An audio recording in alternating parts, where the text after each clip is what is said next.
Ralph Breaks the Internet, or Wreck-It Ralph 2, is a sequel to the 2012 film. It's been 6 years in real life and in the game. Vanellope and Ralph sort of have gotten into a sort of pattern. Essentially during the day, she races, he destroys the building. At night, they hang out in other games, they go to Tappers for a root beer.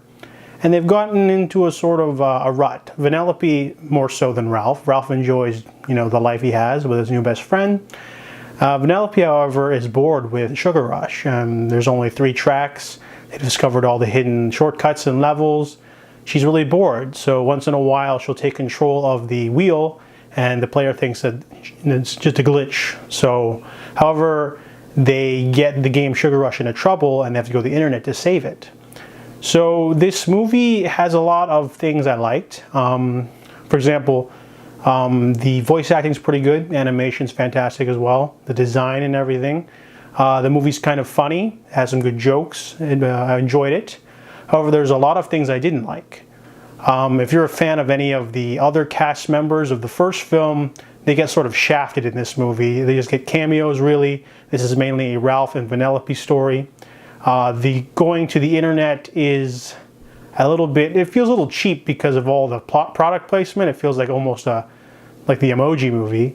I know I don't dare say that movie is similar, but it just felt that way. There's a lot of product placement that didn't really go anywhere.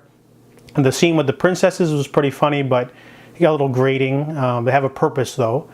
But the movie does introduce some new characters, so it's not like just a Vanellope and Ralph thing going on. The movie just feels a little bit underwhelming because the first movie is one of my favorites. It has that emotional core.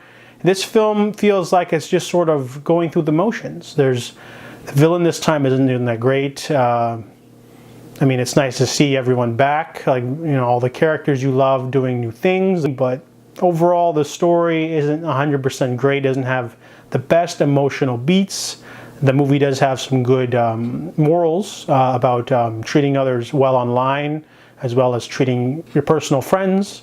So it does have a good message for kids, and it is an entertaining movie at the bare minimum.